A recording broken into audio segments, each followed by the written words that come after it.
আসসালামু আলাইকুম, এটিএন বাংলা সংবাদে সবাইকে স্বাগত জানাচ্ছি। আফরোজ আক্তার কামাল। শুরুতে বিআরবি কেবলস সংবাদ শিরোনাম। চিকিৎসকরা সম্মতি দিলে খালেদা জিয়াকে লন্ডনে নেওয়া হতে পারে। রোববার মির্জা ফখরুল হাসপাতালে গিয়ে চিকিৎসার খোঁজ নিলেন জুবাইদা রহমান। জার্মানি থেকে আসছে এয়ার অ্যাম্বুলেন্স। খালেদা জিয়ার রোগ মুক্তি কামনায় সারা দেশের মসজিদ ও ধর্মীয় উপাসনালয়ে দোয়া প্রার্থনা। জুম্মার নামাজ শেষে মুসল্লিদের মোনাজাত।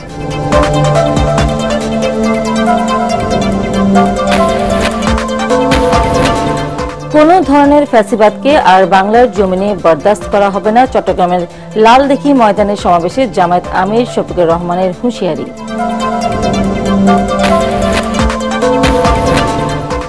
শেখ হাসিনাকে ফিরিয়ে দেওয়ার বিষয়ে এখনো সাড়া দেয়নি ভারত। পররাষ্ট্র উপদেষ্টা ফেব্রুয়ারিতে নির্বাচন প্রতিহত করতে পারে এমন কোন শক্তি নেই প্রেস সচিব।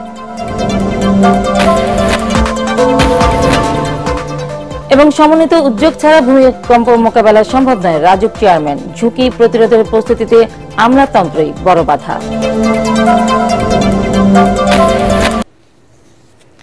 শুনছিলেন বিআরবি কেবলস সংবাদ শিরোনাম। এবার বিস্তারিত। শারীরিক অসুস্থতা বেড়ে যাওয়া এবং যান্ত্রিক ত্রুটির কারণে কাতার থেকে এয়ার অ্যাম্বুলেন্স না আসায় চিকিৎসার জন্য বিএনপি চেয়ারপারসন বেগম খালেদা জিয়ার লন্ডন যাত্রা পিছিয়ে গেছে বলে জানিয়েছেন দলের মহাসচিব মির্জা ফখরুল ইসলাম আলমগীর। টেলিফোনে এটিএন বাংলাকে বিএনপি মহাসচিব জানান, চিকিৎসকরা সম্মতি দিলে রোববার বেগম জিয়াকে লন্ডন নেওয়া হতে পারে। শনিবার কাতার সরকারের ব্যবস্থাপনায় জার্মান থেকে এয়ার অ্যাম্বুলেন্স ঢাকায় আসবে বলে দূতাবাস থেকে জানানো হয়েছে। এদিকে লন্ডন থেকে ঢাকায় এসে এভারকেয়ার হাসপাতালে বেগম জিয়াকে দেখতে যান পুত্রবধূ ডাক্তার জুবাইদা রহমান।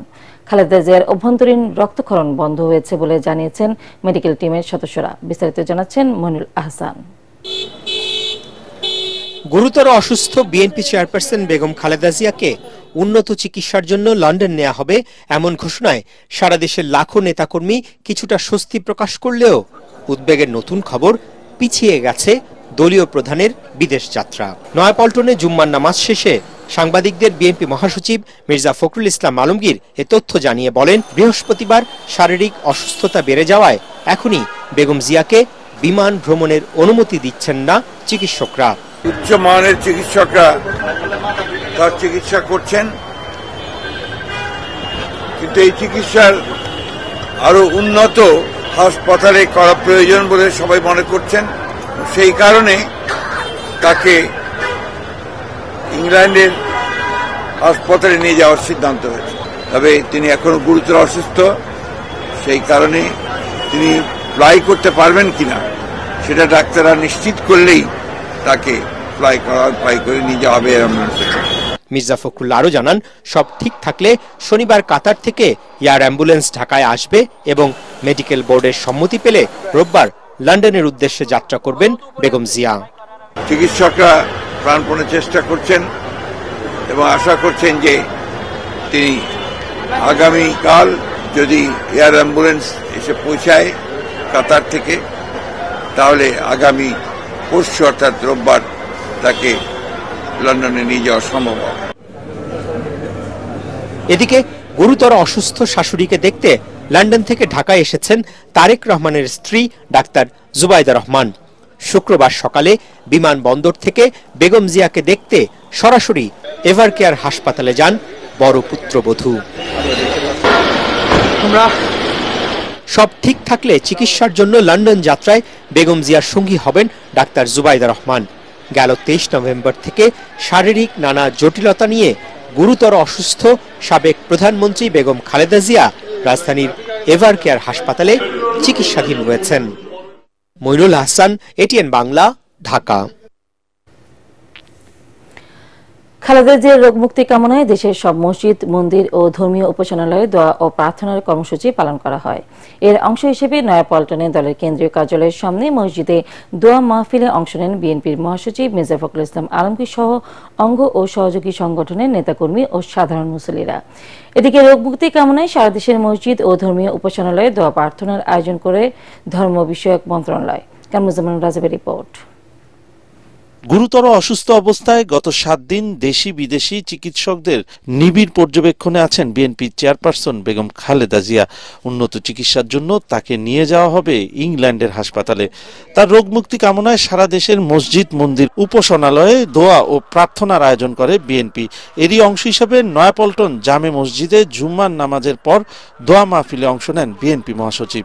পরে তিনি অভিযোগ করেন, স্বৈরাচার হাসিনার জুলুম নির্যাতনের কারণে খালেদা জিয়ার আজকের পরিণতি। তিনি তার সারাটা জীবন এই দেশে গণতন্ত্র প্রতিষ্ঠার জন্য উৎসর্গ করেছেন।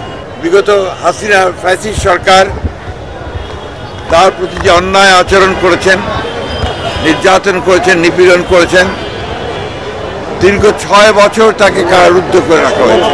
একটা অপরাধমূলক অবহেলা, চিকিৎসার অভাবের কারণে তিনি আরো অসুস্থ হয়ে পড়েন। সুস্থ হয়ে ফিরে এসে খালেদা জিয়া যেন দেশের সংকটময় মুহূর্তে নেতৃত্ব দিতে পারেন, দলমত নির্বিশেষে সবার দোয়া চান মির্জা ফখরুল। তিনি যে সুস্থ হয়ে আমাদের মাঝে ফিরে আসেন এবং দেশের যে সংকটময় মুহূর্তগুলোকে যেন তার ওই অগত্যে আমরা সবাই অতিক্রম করতে পারি, সেই দোয়া আজকে বাংলাদেশের মানুষ তার কাছে, আল্লাহ তাআলার কাছে চেয়েছেন।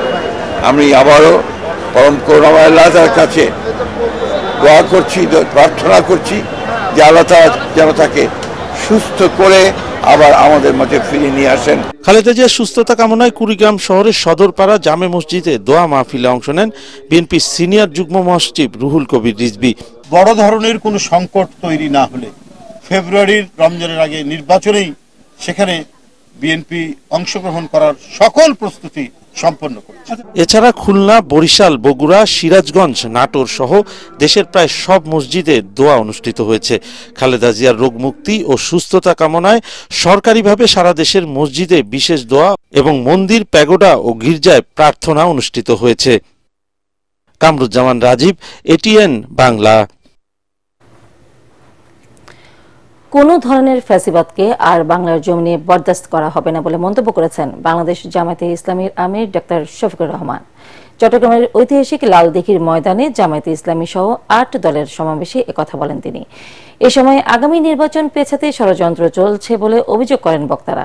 চট্টগ্রাম থেকে আবুল হাসনাতের রিপোর্ট, জানাচ্ছেন জায়দুল আলম।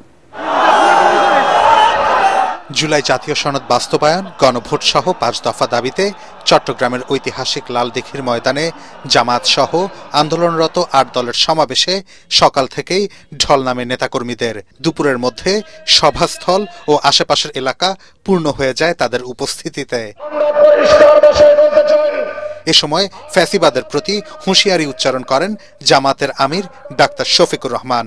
বলেন, কেউ যদি আবারও ফ্যাসিবাদের ভাষায় কথা বলেন, ফ্যাসিবাদীদের আচরণ করেন, তবে কাউকে ছাড় দেয়া হবে না।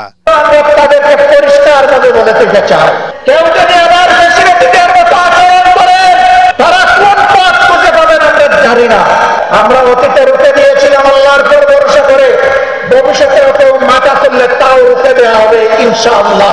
ডাক্তার শফিকুর রহমান আরো বলেন, কোনো বিশেষ দল নয়, কোরআনের আইনের মাধ্যমেই দেশের মানুষের আকাঙ্ক্ষার বিজয় চান তারা।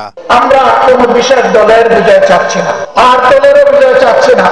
আমরা বাংলাদেশের 18 কোটি মানুষের আকাঙ্ক্ষার বিজয় চাই, আর সেই আকাঙ্ক্ষার বিজয় হবে কোরআনী আইনের মাধ্যমে ইনশাআল্লাহ। ইসলামী আন্দোলন বাংলাদেশের সিনিয়র নায়েবে আমির মুফতি সৈয়দ মোহাম্মদ ফজলুল করিম আগামী নির্বাচন পেছানোর ষড়যন্ত্র হচ্ছে বলে অভিযোগ করেন। নির্বাচনীয় কোনো ষড়যন্ত্র বাংলাদেশের জনগণ মানবে না। লেভেল প্লেইং ফিল্ড সরকারকে গঠন করতে হবে, সেই পরিবেশ সৃষ্টি করতে হবে। যদি আপনি ব্যর্থ হন, তাহলে বাংলাদেশের জনগণ আপনাকে অবশ্যই ক্ষমা করবে না। সমাবেশে বাংলাদেশ খেলাফত মজলিসের আমির মাওলানা মামুনুল হক বলেন, অতীতে মিথ্যা উন্নয়নের গল্প শোনানো হলেও এবার কোরআনের শাসন প্রতিষ্ঠার মধ্য দিয়ে সোনার বাংলাদেশ গড়ে উঠবে। সোনার বাংলাদেশ দেখেছে, নতুন বাংলাদেশ দেখেছে, সবুজ বাংলাদেশ দেখেছে, ডিজিটাল বাংলাদেশ দেখেছে। এবারের বাংলাদেশ দেখতে চাই ইসলামের বাংলাদেশ, আন্দোলনের বাংলাদেশ, খেলাফতের বাংলাদেশ। সমাবেশে 5 দফা দাবি মেনে নিতে সরকারের প্রতি আহ্বান জানায় সমমনা 8 দল। জাহিদুল আলম, এটিএন বাংলা। শেখ হাসিনাকে ফিরিয়ে দেওয়ার ব্যাপারে ভারত এখনো সাড়া দেয়নি, তবে অন্তর্বর্তী সরকার উত্তরের অপেক্ষা করছে বলে মন্তব্য করেছেন পররাষ্ট্র উপদেষ্টা তৌহিদ হোসেন। সকালে রংপুর সার্কিট হাউসে সাংবাদিকদের কথা বলেন তিনি। পররাষ্ট্র উপদেষ্টা বলেন, বিএনপির ভারপ্রাপ্ত চেয়ারম্যান কবে দেশে আসবেন তা তারা জানেন না, তবে বেগম খালেদা জিয়ার বহনকারী বিমানের যান্ত্রিক ত্রুটির কারণে আজ তাকে লন্ডন নেওয়া হচ্ছে না। আরাকান আর্মির বিষয়ে এক প্রশ্নের জবাবে তিনি জানান, আরাকান আর্মির সাথে সরকারের দ্বিপাক্ষিক আলোচনা সম্ভব নয়। আমরা তো চেয়েছি যে তাকে ফেরত পাঠানো, যেহেতু উনি একজন কনভিক্টেড, যেহেতু সর্বোচ্চ বিচারিক সংস্থা তাকে একটি শাস্তি দিয়েছে, কিন্তু আমরা ইতিবাচক কোনো সময় এখন পর্যন্ত পাইনি। বেগম জিয়াকে আজকে নেওয়া হচ্ছে না, আমি যেটুকু ঢাকা থেকে আজকে সকালে জানলাম যে আজকে নেওয়া হচ্ছে না, একটু টেকনিক্যাল প্রবলেম দেখা দিয়েছে ওই এয়ারক্রাফটে, সেক্ষেত্রে হয়তো একটা দিন দেরি হতে পারে। আপনারা জানতে পারবেন, সেটা টিভিতে চলে আসবে, আপনারাও জানতে পারবেন। সকল দলের অংশগ্রহণে আগামী বছর 15 ফেব্রুয়ারির মধ্যে নির্বাচন অনুষ্ঠিত হবেই। নির্বাচন প্রতিহত করতে পারেন এমন কোনো শক্তি নেই বলে মন্তব্য করেছেন প্রধান উপদেষ্টা প্রেস সচিব শফিকুল আলম। সকালে মাগুরা সরকারি মডেল স্কুল মাঠে আন্তঃ কলেজ ফুটবল টুর্নামেন্ট উদ্বোধনের পর সাংবাদিকদের প্রশ্নের জবাবে তিনি এসব কথা বলেন। প্রেস সচিব জানান, -4 ফর্মুলা নিয়ে সরকারের কাছে কোনো তথ্য নেই। এ সময় জাতীয় পার্টির নির্বাচনে অংশ নেওয়ায় কোনো বাধা নেই বলেও মন্তব্য করেন তিনি। জাতীয় পার্টি ব্যান্ড হয়নি, কিন্তু জাতীয় পার্টির ব্যাপারে আমাদের অবস্থান স্পষ্ট। জাতীয় পার্টি যদি ইলেকশন করতে চায় সেটা তাদের ইচ্ছা, বাট আমরা সবসময় বলবো, এটা ইতিহাস বলবে, জাতীয় পার্টি স্বৈরাচারের ভয়ঙ্কর রকমের বড় রকমের দোসর ছিল। এখন দেখবেন সালাম স্টিল ভোটের গাড়ি। ঢাকা 7 আসনে বিএনপির মনোনয়ন পরিবর্তনের দাবিতে বিক্ষোভ করেছেন স্থানীয় নেতাকর্মীরা। মনোনয়ন বঞ্চিতদের দাবি যাচাই বাছাই ছাড়াই প্রার্থী ঘোষণা করা হয়েছে পুরান ঢাকার আসনটিতে। তবে বিএনপি মনোনীত প্রার্থী হামিদুর হামিদ বলছেন, হাইকমান্ডের নির্দেশে দলের সবাই এক থাকবেন ধানের শীষের পক্ষে। অন্যদিকে জামায়াতের প্রার্থী হাজী এনায়েত উল্লাহর দাবি, পুরান ঢাকার ভোটাররা আস্থা রাখবে দাঁড়িপাল্লাতেই। সালাম স্টিল ভোটের গাড়ি নিয়ে নির্বাচনী হালচাল জানতে আমরা এসেছি ঢাকা 7 আসনে। পুরান ঢাকার ঐতিহ্যবাহী লালবাগ, চকবাজার, বংশাল এবং কামরাঙ্গীচরের কিছু এলাকা নিয়ে এই আসনটি গঠিত। বিএনপি যে নতুন করে প্রাথমিকভাবে 36 জনকে মনোনয়ন দিয়েছে, তার মধ্যে এই আসনটিতে মনোনয়ন পেয়েছেন হামিদুর রহমান হামিদ। তার মনোনয়ন প্রাপ্তিতে তার নেতাকর্মীদের মধ্যে যেরকম আনন্দের জোয়ার বইছে, তেমনি মনোনয়ন বঞ্চিতদের সমর্থকরা বিক্ষোভ করছেন এই এলাকায়। প্রাথমিক মনোনয়নের সিদ্ধান্ত বদলের দাবিতে একজোট হয়ে বিক্ষোভে নেমেছেন ঢাকা 7 আসনের মনোনয়ন প্রত্যাশী বিএনপি নেতারা। তাদের মতে অবমূল্যায়ন করা হয়েছে ত্যাগীদের। যাচাই বাছাই না করে যেই লোকটা আমাদের 7-এর ভোটার না, 6-এর ভোটার, সে বিগত আন্দোলন সংগ্রামে কখনো আমি তাকে দেখি নাই। তারেক সাহেব বলেছেন, যারা রাজপথে ছিল, যারা জুলুম নির্যাতনের শিকার হয়েছে, যাদের দলের জন্য আত্মত্যাগ আছে, ডেডিকেশন আছে, তাদেরকে মূল্যায়ন করা হবে। কিন্তু এই লোকের আমাদের যে ভারপ্রাপ্ত চেয়ারম্যান যে 3টা শর্ত দিয়েছেন, এর একটার মধ্যে সে পড়ে না, কাজেই এই নমিনেশন আমরা মেনে নিতে পারি না। অন্যদিকে মনোনয়ন পেয়ে নির্বাচনী এলাকায় গণসংযোগ ও শুভেচ্ছা বিনিময় করছেন হামিদুর রহমান হামিদ। চলছে মিছিল শোডাউনও। তার মতে শেষমেশ ধানের শীষের পক্ষে একাট্টা হবেন দলের সবাই। তাদের ক্ষোভ থাকতেই পারে, আশা করেছিল হয়তো তারা পায়নি, মনের ক্ষোভ প্রকাশ করবে। তো আমার বিশ্বাস তারা আমার সাথে যোগ দেবে, দলের পতাকার তলে একসাথে আসবে। দল চিন্তা করেছে, বিগত দিনে আমি কর্মীদের দুর্দিনে আমি তাদের পাশে ছিলাম এবং আছি, থাকবো। ঢাকা 7 আসনে জামাতে ইসলামী প্রার্থী করেছে ব্যবসায়ী হাজী এনায়েত উল্লাহকে। সামাজিক বিভিন্ন কাজের মাধ্যমে ভোটারদের সমর্থন নেয়ার চেষ্টা করছেন তিনি। পুরান ঢাকার মানুষ তো ইসলামের প্রতি বেশি আনুগত্য। এখানে দেখবেন প্রত্যেকটা মানুষ আপনি নামাজি, রোজা, হজ, যাকাত, এখানে পারিবারিকভাবে সবাই আপনার ইসলামকে ধারণ করে। মানুষের একটা আস্থার জায়গা তৈরি হয়েছে। একমাত্র বাংলাদেশ জামাত ইসলাম যদি আগামীতে দেশের দায়িত্ব নেয়, তাহলে সবাই সুখে শান্তিতে থাকতে পারবে, চাঁদা মুক্ত একটা পরিবেশ পাবে, সন্ত্রাসমুক্ত একটা পরিবেশ পাবে। জামাতের পাশাপাশি পুরান ঢাকার এই আসনে নির্বাচনী প্রচারণায় সরব ইসলামী আন্দোলন বাংলাদেশের প্রার্থীও। তবে নির্বাচনের মেরুকরণ স্পষ্ট হবে চূড়ান্ত মনোনয়নের পরই। ইকরামুল হক সায়েম, এটিএন বাংলা, ঢাকা। জমে উঠেছে ঢাকা 2 আসনের নির্বাচনী প্রচারণা। ভোটারদের মাঝে বিরাজ করছে ব্যাপক উচ্ছ্বাস। কেরানীগঞ্জ উপজেলার সাভারের 3 ইউনিয়ন নিয়ে গঠিত এই আসনের রাস্তাঘাট, অলিগলি সব জায়গায় প্রার্থীদের তরুণ ব্যানার, ফেস্টুন, পোস্টারে ছেয়ে গেছে। বড় বড় শোডাউন, গণমিছিল, সামাজিক কাজ এবং বিএনপি চেয়ারপারসন বেগম খালেদা জিয়ার রোগমুক্তি কামনায় ভোটার সংযোগ করছেন প্রার্থীরা। বিস্তারিত জানাচ্ছেন ইয়াসিন রানা। প্রায় 5.5 লাখ ভোটার ঢাকা 2 আসনে। এই আসনে বিএনপির প্রার্থী 4 বারের সাবেক এমপি আমানুল্লাহ আমান, জামাতের প্রার্থী ইঞ্জিনিয়ার তৌফিক হাসান, ইসলামী আন্দোলন বাংলাদেশের প্রার্থী মাওলানা জহিরুল ইসলাম, এনসিপির মনোনয়ন প্রত্যাশী ইমরান হোসাইন। নির্বাচন ঘিরে প্রার্থীরা বড় বড় শোডাউন, গণমিছিল, সামাজিক কাজের মাধ্যমে ব্যস্ত সময় পার করছেন। প্রার্থীদের প্রচারণায় ভোটারদের মাঝেও তৈরি হয়েছে নির্বাচনী আমেজ। পছন্দের প্রার্থী বেছে নিতে নানা সমীকরণ মেলাচ্ছেন ভোটাররা। চায়ের দোকান থেকে শুরু করে বাজার, ব্যবসা প্রতিষ্ঠান সর্বত্রই চলছে নির্বাচনী আলাপ। আমাদের এলাকায় শান্তিপূর্ণ হোক, সন্ত্রাসমুক্ত হোক, চাঁদামুক্ত হোক এবং কোরআনের আইন দেশে চালু হোক। আলহাজ আমানুল্লাহ আমান সাহেবের প্রচারণা একটু বেশি। 4বার আমানুল্লাহ আমান নির্বাচিত হয়েছেন মাননীয় সংসদ সদস্য।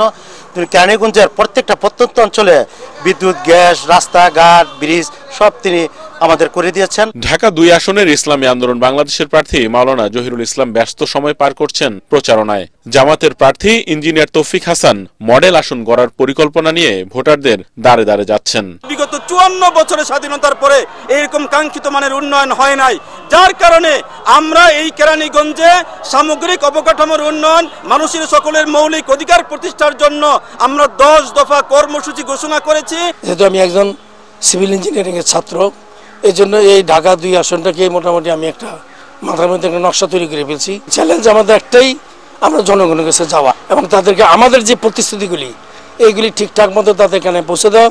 যেহেতু তারা বিশ্বাস স্থাপন করে যে বাংলাদেশ জামাত ইসলামী কোনো ক্যান্ডিডেট যদি ক্ষমতায় আসে তারা বিশ্বাসে ভঙ্গ করবে না। খালেদা জিয়ার রোগ মুক্তি কামনায় দোয়া ও মিলাদ মাহফিলের মাধ্যমে নির্বাচনী আসনের বিভিন্ন এলাকায় ভোটার সংযোগ করছেন 4 বারের সাবেক এমপি আমানুল্লাহ আমান। তুলে ধরছেন উন্নয়ন পরিকল্পনা। এই নির্বাচনের প্রত্যাশা জনগণের অনেক দিনের। বিগত 3টি নির্বাচনে জনগণ ভোট দিতে পারেনি, এবার তারা প্রত্যাশা নিয়ে আসে জনগণ ভোট দেবে। এবং কাদেরকে ভোট দেবে?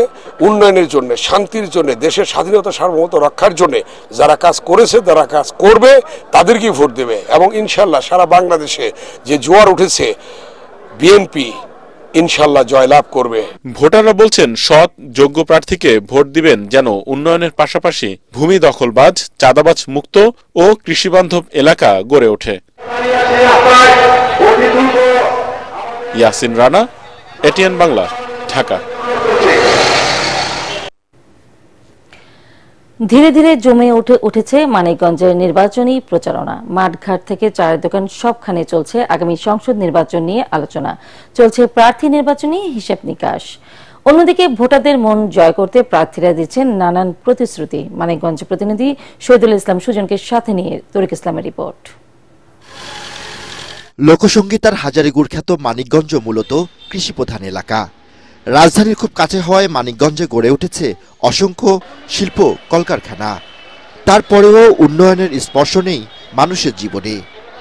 বারবার সরকার বদল হলেও মানুষের জীবনে তার প্রভাব নেই বলে জানালেন এলাকাবাসী।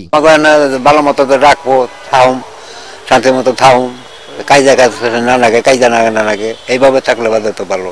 সরকার কাজ তো ওইরকম কিছু চায় না জনগণ। চাই হইলো মনে করেন যে যাতে ক্ষেত খোলা বোনা পারে একটা কৃষক, সার বিচুন এগুলা যাতে পায়। সন্ত্রাস মুক্ত চাই আমরা, সুন্দরভাবে একটা পরিচালনা যে কোনো সরকার আছে। নির্বাচিত হলে মানুষের জীবনমান উন্নয়নের নানান প্রতিশ্রুতির আশ্বাস মানিকগঞ্জ বিএনপি ও জামায়াত ইসলামের প্রার্থীর। যদি আমরা বিএনপি সরকার গঠন করতে পারি, অবশ্যই আমাদের প্রথম কাজ থাকবে যে জনগণে কি প্রত্যাশা করছে, যে এই প্রত্যাশার মধ্যে যেহেতু রাস্তাঘাটের কথা এসেছে, আমি আশা করি আমাদের নেতা জনাব তারেক রহমানের নির্দেশনায় আমরা আগামীতে রাস্তাঘাটগুলি ঠিক করার প্রকল্পটা হাতে নেব। আমরা মনে করি যে এবারের নির্বাচনটা বাংলাদেশকে একটা সুন্দর, সুখী, সমৃদ্ধশালী, দুর্নীতিমুক্ত একটি সুশাসনের বাংলাদেশ গড়ে তোলার নির্বাচন। প্রায় 13 লাখ ভোটারের মানিকগঞ্জের সংসদীয় আসন রয়েছে 3টি। সালাম স্টিল ভোটের গাড়ি নিয়ে আমরা ঘুরে বেরিয়েছি দেশ থেকে দেশান্তরে, গ্রামের মেঠোপথ থেকে প্রত্যন্ত অঞ্চলে। এখানকার মানুষের সাথে কথা বলেছি, আমরা জানার চেষ্টা করেছি আসন্ন নির্বাচনে প্রার্থী ভোটার যারা রয়েছে তাদের মনোভাব কি। তাদের একটাই প্রত্যাশা, আগামীতে যারা সরকার গঠন করবে তারা যেন দেশের উন্নয়নে, জনগণের উন্নয়নে সর্বত্র কাজ করে, সুখে দুঃখে তাদের পাশে থাকে। তরিক ইসলাম, এটিএন বাংলা, মানিকগঞ্জ। ভূমিকম্প মোকাবেলায় আরও দক্ষ জনবল ও স্বেচ্ছাসেবক টিম প্রয়োজন। উপযুক্ত প্রশিক্ষণ না থাকলে ভয়াবহ দুর্যোগ মোকাবেলা সম্ভব নয় বলে মন্তব্য করেছেন স্বরাষ্ট্র উপদেষ্টা জাহাঙ্গীর আলম চৌধুরী। নারায়ণগঞ্জের রূপগঞ্জে পূর্বাঞ্চলে আন্তর্জাতিক স্বেচ্ছাসেবক দিবস 2025 উপলক্ষে একথা বলেন তিনি।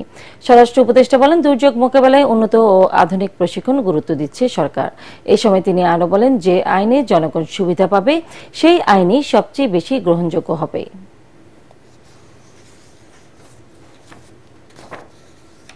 প্রত্যেকটা আইনে কিন্তু জনগণের জন্য, জনগণ দেখলে সবচেয়ে বেশি সুবিধা পাবে, ওই আইনটাই সবচেয়ে বেশি গ্রহণযোগ্য। একটি দুটি ভবনকে সিলগালা করে নয়, ভূমিকম্পের ঝুঁকি বিবেচনায় পুরান ঢাকায় মডেল প্রজেক্ট নিয়ে কাজ চলছে বলে জানিয়েছেন রাজুক চেয়ারম্যান ইঞ্জিনিয়ার রিয়াজুল ইসলাম। তিনি বলেন, সবার সহযোগিতায় সমন্বিত উদ্যোগে বাসযোগ্য ঢাকা গড়ে তোলা সম্ভব। রাজধানীর বিএফডিসিতে ডিবেট ফর ডেমোক্রেসি আয়োজিত ছায়া সংসদে এসব কথা বলেন তিনি। এ সময় debate for democracy chairman Hasan Ahmed Chowdhury Kiron বলেন, ভূমিকম্পের ক্ষয়ক্ষতি মোকাবেলায় স্বল্প ও দীর্ঘমেয়াদী রোডম্যাপ প্রণয়ন জরুরি। আগে টাকা ছাড়া রাজুকে কোনো কাজ হতো না, সে পরিস্থিতি থেকে উত্তরণেরও তাগিদ দেন তিনি। মনির হোসেন তপু রিপোর্ট। দেশে কয়েক দফা ভূমিকম্পে জনমনে সৃষ্টি হয়েছে আতঙ্ক।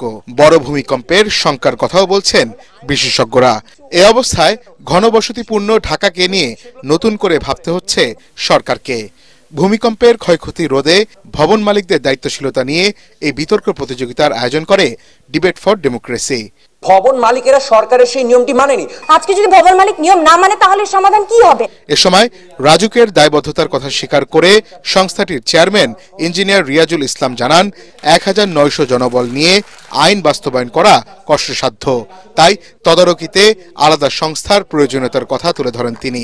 একটা দুটো বাড়িতে সিলগালা করলে সেটা কোনো সমাধান না, পরিকল্পিত হবে। পুরাতন ঢাকাই হলো আমাদের এখন মানে মূল টার্গেট ইমিডিয়েটলি। যেহেতু এটা একটু বেশি ঝুঁকিপূর্ণ অবস্থায় আছে, আমরা একটা মডেল প্রজেক্ট নিব যেখানে আমরা কিভাবে এই যে আমি যে পরিকল্পনার কথা বললাম, টোকিও সিটির কথা বললাম, তারা কিভাবে নিছে ওই একটা প্ল্যান আমরা পুরান ঢাকা দিয়ে আমরা শুরু করব। বর্তমান বিল্ডিং কোড সময় উপযোগী নয় উল্লেখ করে ডিবেট ফর ডেমোক্রেসির চেয়ারম্যান হাসান আহমেদ চৌধুরী কিরণ বলেন, ভূমিকম্পের ঝুঁকি মোকাবেলার প্রস্তুতিতে আমলাতন্ত্রই বড় বাধা। আমাদের ভূমিকম্প নিয়ে আতঙ্ক আছে, কিন্তু ভূমিকম্প নিয়ে সরকারের যে নানা রকম আইন প্রয়োগ, সেই আইন প্রয়োগ বিধিমালা সেগুলি কিন্তু দৃশ্যমানভাবে আমরা দেখতে পাই কম। রাজুকে যে সর্ষের ভিতরে যে ভূত ছিল সেই ভূত দূরী করে রাজুক যদি সক্ষমভাবে কাজ করতে পারে, আমাদের সরকারি সংস্থাগুলো সক্ষমভাবে কাজ করতে পারে, তাহলে ভবন মালিকরা যত ধরনেরই দুর্বল করে অনিয়ম করে ফার এরিয়া না মেনে সে ভবনকে 10 তলার পারমিশন নিয়ে 20 তলা করে ফেলার যে অপচেষ্টা করবে, সেই অপচেষ্টাকে আমরা প্রতিহত করতে পারবো। মাটির নিচে দিয়ে ঢাকা শহরে গ্যাসের লাইন এবং বিদ্যুৎ লাইন দেখি 7 রেক্টার স্কেলের ভূমিকম্প হয় এবং সেখানে যদি স্পার্কেলার শর্ট সার্কিট হয় তাহলে ঢাকা শহরটা অগ্নিকাণ্ডে পরিণত হতে পারে। প্রতিযোগিতায় সেন্ট জোসেফ হায়ার সেকেন্ডারি স্কুলকে হারিয়ে শহীদ বীর উত্তম lieutenant Anwar girls school and কলেজের বিতার্কিকরা বিজয়ী হন। Monir Hossain Tapu, ATN Bangla, Dhaka. BNP chairperson সাবেক প্রধানমন্ত্রী বেগম খালেদা জিয়ার রোগ মুক্তি কামনায় ঢাকা 12 আসনের তেজগাঁও থানা 26 নং ওয়ার্ড এলাকার পীরমা জামে মসজিদে বিশেষ দোয়া অনুষ্ঠিত হয়েছে। এতে এলাকাবাসী সহ বিএনপি ও অঙ্গ সংগঠনের নেতাকর্মীরা অংশ নেন। গণতন্ত্র প্রতিষ্ঠায় নেতৃত্ব দিতে খালেদা জিয়া যেন দ্রুত সুস্থ হয়ে ফিরে আসতে পারেন, এলাকাবাসীর কাছে সে দোয়া কামনা করে ঢাকা 12 আসনের বিএনপি মনোনীত ধানের শীষের প্রার্থী সাইফুল আলম নীরব। সন্ধানী লাইফ ইন্স্যুরেন্স আন্তর্জাতিক সংবাদ।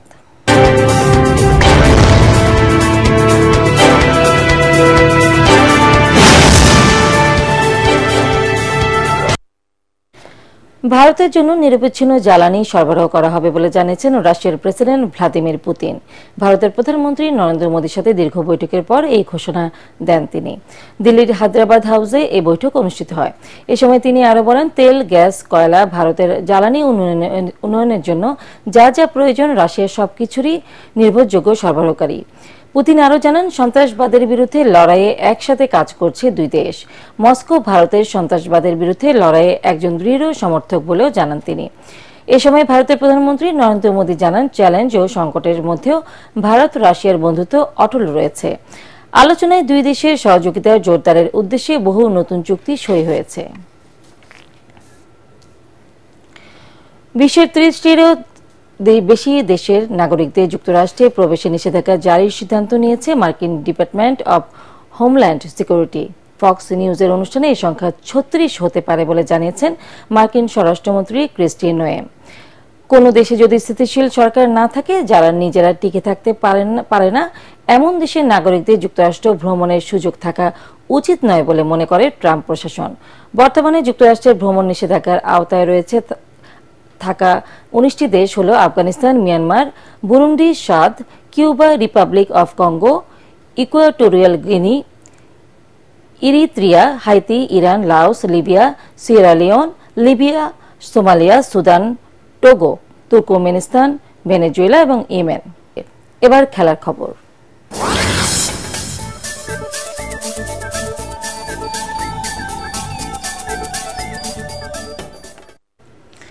ইস্পাহানি প্রথম আলো আন্তঃবিশ্ববিদ্যালয় ফুটবলের শুক্রবার ছিল গ্রুপ এ, এফ, জি ও এইচ এর খেলা। খেলায় গ্রুপ ফাইনালে জিতে কোয়ার্টার ফাইনালের শেষ 3 দল হিসেবে জায়গা করে নেয় AIUB, ফার ইস্ট ও জাহাঙ্গীরনগর বিশ্ববিদ্যালয়। জাহিদুল আলমের রিপোর্টে বিস্তারিত। ইস্পাহানি প্রথম আলো আন্তঃবিশ্ববিদ্যালয় ফুটবলে দিনের প্রথম ম্যাচে এফ গ্রুপের ফাইনালে গতবারের রানার্স আপ আমেরিকান ইন্টারন্যাশনাল ইউনিভার্সিটির সঙ্গে কোনো লড়াই করতে পারেনি ইউনাইটেড ইন্টারন্যাশনাল ইউনিভার্সিটি। খেলায় AIUB 9-0 গোলে উড়িয়ে দেয় ইউআইউকে। পরের ম্যাচ জি গ্রুপের ফাইনালে সেরা ছন্দে না থেকেও ফার ইস্ট ইন্টারন্যাশনাল ইউনিভার্সিটি 3-1 গোলে হারিয়েছে international university of business, agriculture and টেকনোলজিকে। শেষ ম্যাচে জাহাঙ্গীরনগর বিশ্ববিদ্যালয় 1-0 গোলে হারায় সোনারগাঁও বিশ্ববিদ্যালয়কে। খেলার 70 মিনিট পর যখন সবাই মনে করছিল খেলা টাই ব্রেকারে যাবে, তখন অসাধারণ এক গোলে নুরুদ্দিন জাহাঙ্গীরনগরের জয় নিশ্চিত করেন। এই জয় নিয়ে AIUB, ফার ইস্ট ও জাহাঙ্গীরনগর গ্রুপ চ্যাম্পিয়ন হয়ে কোয়ার্টার ফাইনালে জায়গা করে নিয়েছে। আগামী 7 ও 8 ডিসেম্বর সাভারের ডেফোডিল ইন্টারন্যাশনাল ইউনিভার্সিটি মাঠে অনুষ্ঠিত হবে quarter final. Zahidul Alam, ATN Bangla. শেষ করার আগে বিআরবি কেবলস সংবাদ শিরোনাম আরো একবার। চিকিৎসকরা সম্মতি দিলে খালেদা জিয়াকে লন্ডনে নেওয়া হতে পারে রোববার। মির্জা ফখরুল হাসপাতালে গিয়ে চিকিৎসার খোঁজ নিলেন জুবাইদুর রহমান। জার্মানি থেকে আসছে এয়ার অ্যাম্বুলেন্স। খালেদা জিয়ার মুক্তি কামনায় সারা দেশের মসজিদ ও ধর্মীয় উপাসনালয়ে দোয়া প্রার্থনা। জুম্মার নামাজ শেষে মুসল্লিদের মোনাজাত।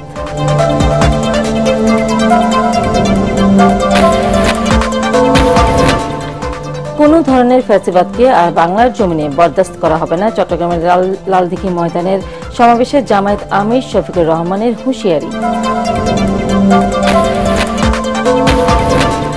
শেখ হাসিনাকে ফিরিয়ে দেওয়ার বিষয়ে এখনো সাড়া দেয়নি ভারত পররাষ্ট্র উপদেষ্টা। ফেব্রুয়ারিতে নির্বাচন প্রতিহত করতে পারে এমন কোন শক্তি নেই প্রেস সচিব।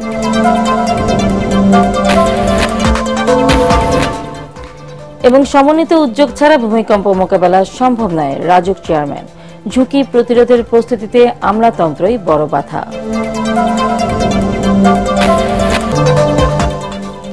পরবর্তী সংবাদ দেখার আমন্ত্রণ জানিয়ে এখনকার মতো শেষ করছি এটিএন বাংলা সংবাদ। ইউটিউবে দেখতে ব্রাউজ করুন youtube/এটিএন বাংলা নিউজ। ধন্যবাদ সবাইকে।